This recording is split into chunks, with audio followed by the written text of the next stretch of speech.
This should be very concerning to everybody. It should be concerning to Fine Gael and Fianna Fáil, but again, what Paul Keown did, the Wexford TD, former Minister for the Feds, Junior Minister for the Feds, I talked about before, he showed utter disrespect to a veteran of the Irish Defence Force, and that's really all you need to know about what Fine Gael takes the army of Fianna Fáil, and the respect they show to the soldiers of the Irish Army, and again, this just goes to show you what they take of them. They really just couldn't care, and that's just very obvious to see. Because if they wanted to do something, they could do something, but they're not bothered to do anything. But yeah, just to say so just to give you a bit of backstory here, because some people might not understand. So there's the Irish Army, and then there's I suppose the Special Forces of the Irish Army, the Irish Army Rangers. Now they were formed in 1980, and I think they always had 500 or so people in that unit.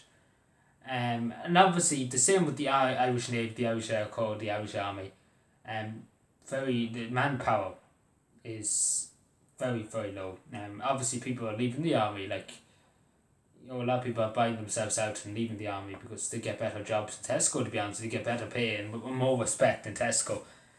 Because this government shows them no respect, have utter contempt for them, in other words, because literally we've seen Paul. For example, Paul, that is a perfect example. He still refuses to apologise. Some man, isn't he? Some soldier, isn't he? He wouldn't apologise. Oh Jesus!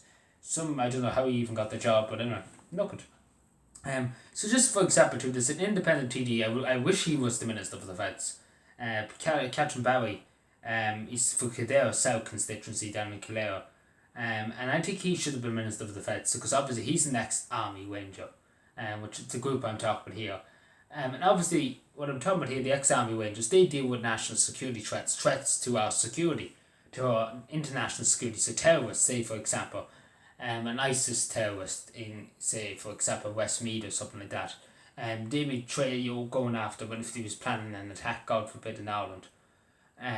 That's just an example. I'm not saying that's anything happening like that, but just in case, this is what's formed for. Special forces really, or if a ship was hijacked in Irish waters, that's probably who they send, the special forces. They probably would send the navy too, but these would be the people who probably have to go onto the ship. They'd be the people to be trained for this, but specially trained, in probably hostage situations, everything. But yeah, it's because again, we need to protect our borders. We need to protect our oceans in Irish territory. We need to protect Irish territory, and obviously this is happening. Protecting the Irish sovereignty. Again, Fianna Fáil doesn't believe in Irish sovereignty. Remember Micheál Martin saying that he doesn't want any backwards idea of sovereignty. So that's basically just tells you what you need to know. They just couldn't care about anybody, Ireland's sovereignty, Ireland's independence. Couldn't care less.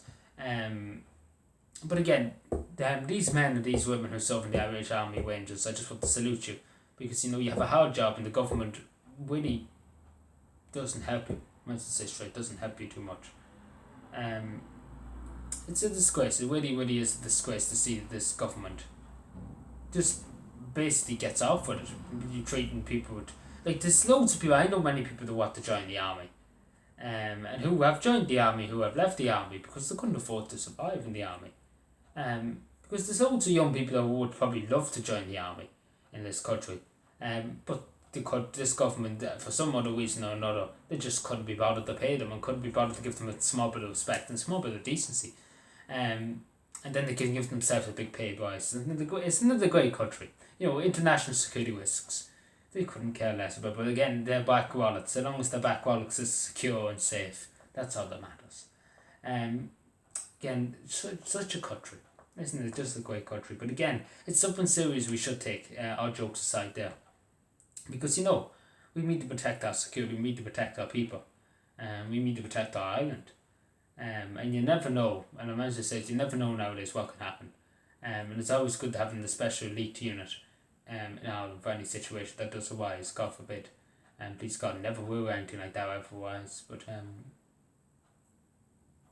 it has to be fully equipped and obviously fully manned.